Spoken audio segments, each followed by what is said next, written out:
wages are an issue. I don't believe wages are an issue. What are you saying, Ches? Yeah, I've got to cut in it, so I thought I'd jump on quickly. You know what it is? I think it's a simple case of Chelsea didn't get the player in it, so that's the fact in it. The semantics around it, where you want to look at it, just have his point of view, Dave's point of view, where they don't want to pay the money, don't want to pay the money. Two things I'll say to that point there. This time last year, we just finished 12th, and we beat a signing to Liverpool for a guy that was joining a dysfunctional team with a dysfunctional manager, and we still managed to land one of the better young midfielders in the league. Just that same year, we signed Enzo, who was the young player of the World Cup, if I'm correct, from rivals. And the reason why we paid extra is because he would have gone to rivals in the summer. So therefore, we paid a premium, etc., etc. So the point of this summer, for example, for Olise, I think it's just a mere fact that Bayern is a better club than us right now. I don't think it's more of a case of like we didn't want to do what we could do. I think what most of us is right, where if we offer the same money as Bayern Munich, 9 times out of 10, most players choose Bayern Munich. Even if I believe my project will work, we're not there right now. But my only argument was, when I was speaking about this, is he wouldn't go to Man United over us because I think our project is better than Man United's. But I wouldn't say our project's better than Bayern's. So I don't really think it's more far-fetched, and I don't really think I'm going to read into this one too much. Guess what, Terrace? So you rate Vincent Kompany over Maresca? Sorry?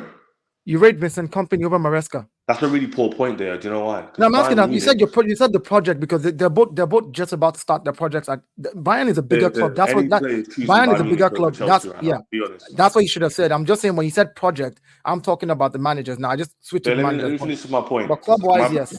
Let me finish my point. That question was kind of silly. Let's be honest. Bayern Munich win the Champions League. Chelsea win the Champions League. I'd have a lot more chest. I'd be a lot more pissed off. We're not in the Champions League. We're in the fucking Conference League.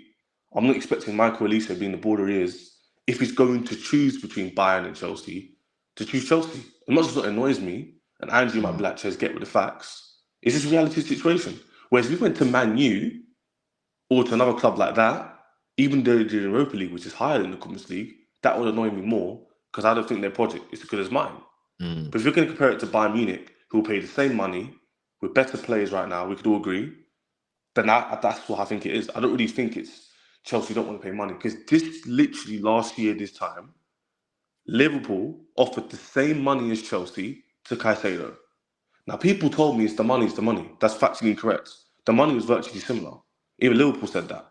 The difference was he had an agreement with us that he wanted to fulfill. But guess what? If they were that much better than us, which they are, by the way, last season they finished third, we finished 6th, why would he choose Chelsea over Liverpool?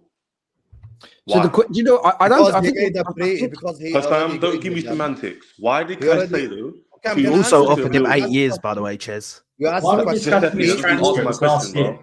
last year. Why are we discussing this transfer? Andrew, you missed my whole point, or what? No, I'm just guys. Let's let Hassam answer, please. Guys, let Hassam answer, please. We're talking about Caicedo. Obviously, listen, he made the biggest mistake of his life. We all know this. But Caicedo chose Chelsea simply because he gave them his word. It's come out. The agent said it. He said it.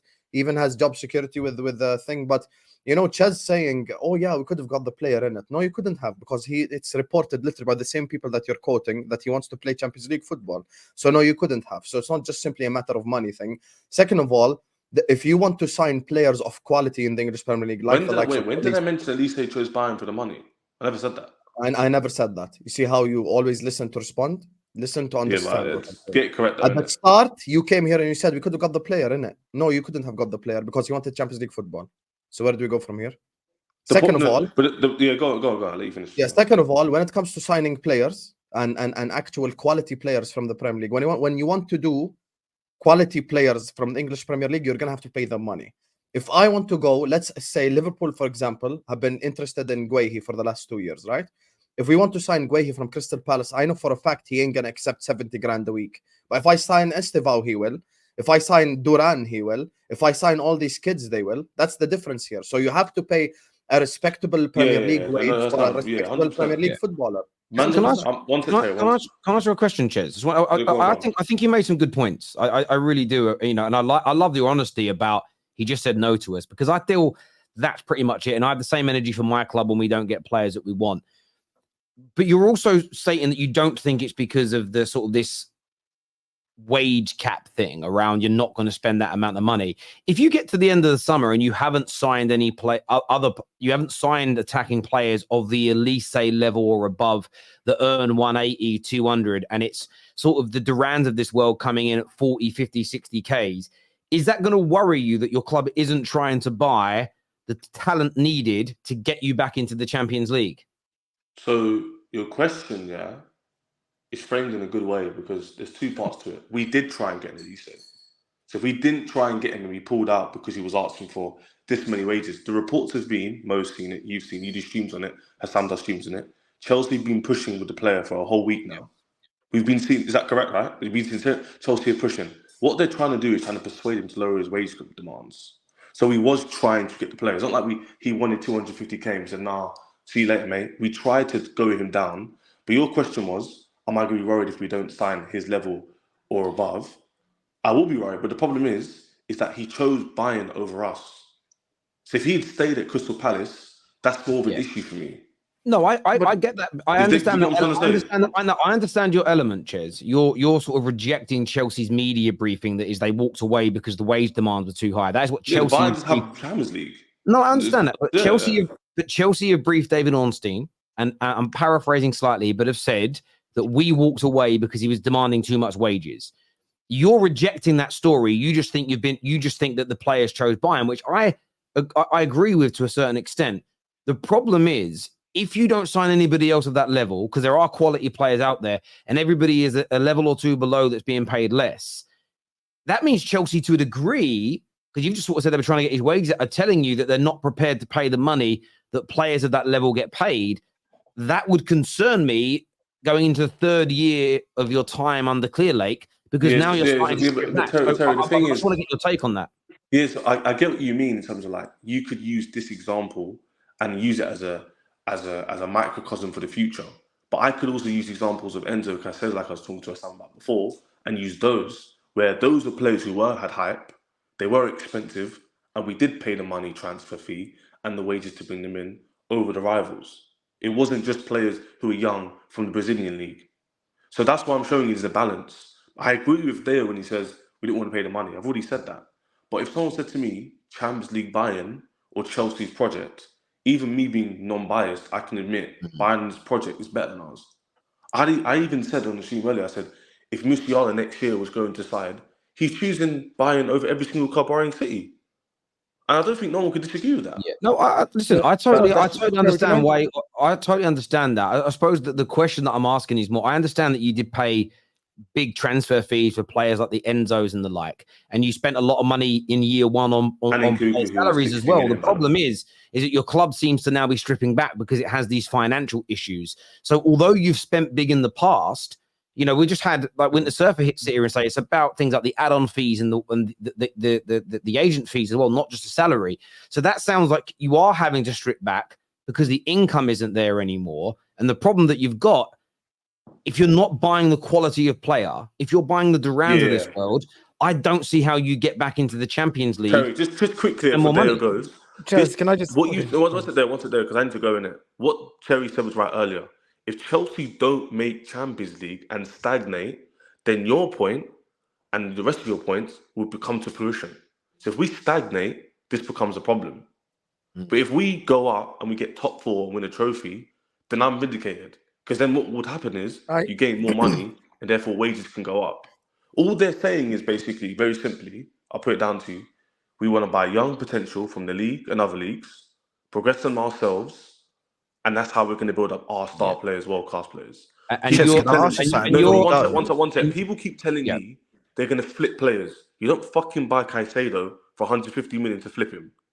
You don't flip 150 million. That's poor logic. You maybe flip the Madueke case, cost 30 million. Yeah, I think that's what people mean. I think people mean they're going to flip some of the players that are barely kicking ball for you. I think that's there we go. There's the ones you're going to flip. That's part of the business model. They're not going to flip fucking Enzo Fernandez. Guys, why can't you just see it? Can I just say this, right? Make it brief. I've got to go there. Let me go to Dio, and then we'll come back to you guys. I think it's pretty simple. Like Chelsea has spent a lot of money in the first 2 years of their development of their project, and now they're in a place where you're cash strapped, and you can't really put the money down for the players that you need to get to take you to the next level. That's what has happened to you guys. That's why you're walking away from deals that have a sub part of it, which is like maybe the former club had the percentage. Where's the plural coming from? No, I'm saying we all know you spent a lot of money. We all know that Chelsea is trying to balance their books. It's not a bad thing. It's a good thing because if you get your books right over the next 2 seasons, you'll be able to get back to the place where you now are liquid enough to start being able to pay for these players. I'm not dissing you. I'm just saying the fact is the fact.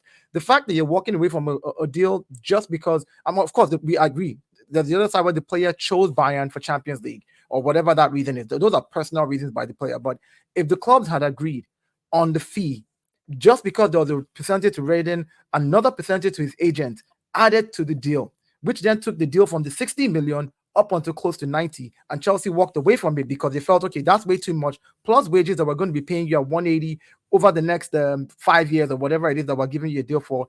They think it's too much. They walk away from it. It's a financial thing. So I'm saying you've spent too much money and you've brought in a lot of players at the first year of your rebuild, second year. Now you're going to your third year where you need to kick it up a notch and get the right players. But now you don't have the funding as much as you did in the beginning. So that is what I think the funding, Olise. Sorry. Chez, can I ask you a question before you go? Ask you a question. I need to go in it. Let me just say, this is what only reason why I jumped on.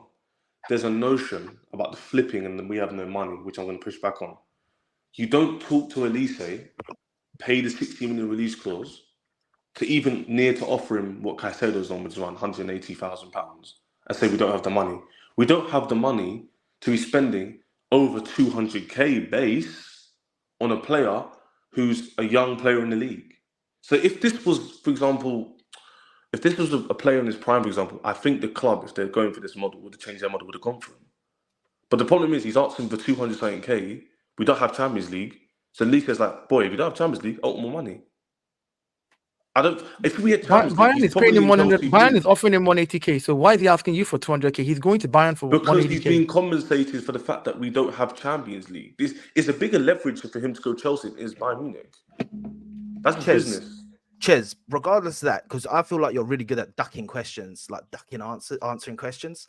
But what we're saying as well is, say it is a problem to do with wages. Yeah, say it is because your owners have overspent on stupid transfers over the past few seasons that they've been in charge of your club, signing recklessly, signing all these players. Yeah, are you worried that your club have now messed up and you're now going to have to take 3 steps back because you've overspent on players and now you can't sign the top quality players because of wages? We're not even saying that that's the actual reason. Yeah, I know what your question is. If it is the reason, how worried are you? And there's no thing of you. The problem is this conversation is happening a week after the transfer window opened, after a player who literally has a release clause and we're discussing wages with him.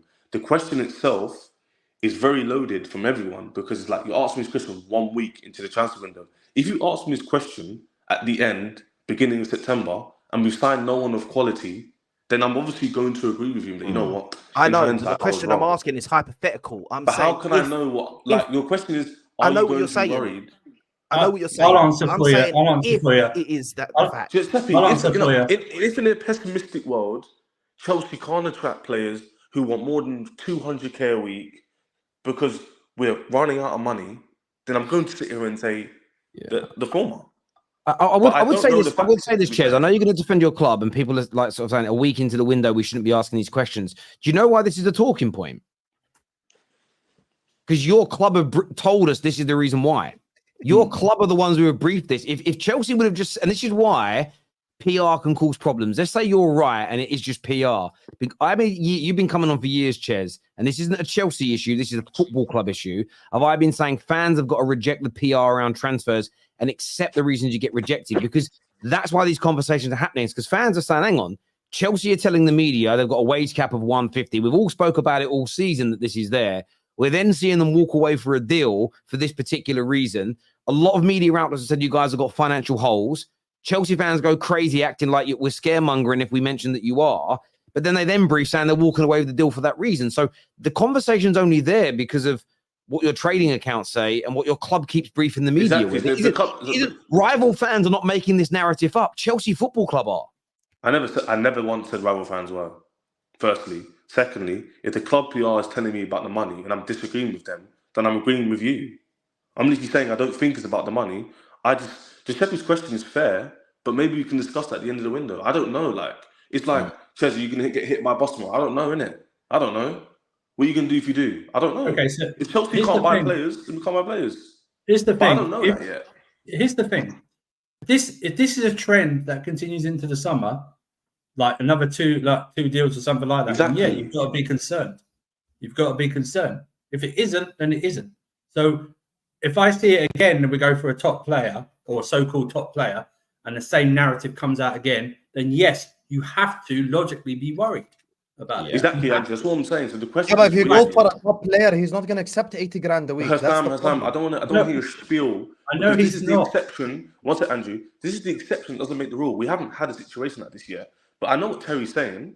The noise is coming about the money.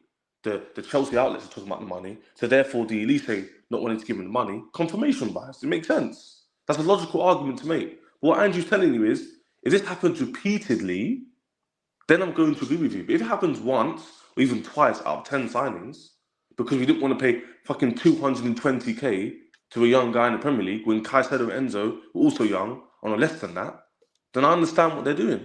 I don't really get why. I just think he just chose Bayern Munich. That's it. Yeah, we'll certainly see. Cheers. I know you've got to shoot, mate. Like, really appreciate you coming on, having your say. It's good to hear from you, brother. Oh, cheers, mate. Thank you. I've got a few super chats here. First one says, get Lukaku and Sterling off the books and see what we can do after the 30th of June. Not much, not time to worry just yet. And listen, Gav, I understand that logic and I understand looking at it that way. But the hypothetical questions are just, if this does happen, what will your reaction be? People just, the reason we ask them is we to a degree, as football fans, and this has been the case for football forever, you want to hold people to account in terms of their opinions. So if somebody says, if I sat here and went, I'm not going to be worried if we don't sign a marquee signing this summer, or if we put everybody on 50k a week and then we do it and then I kick off, then people are going to go, well, Terry, you said something different a few weeks ago. Why? That's all it really is for me.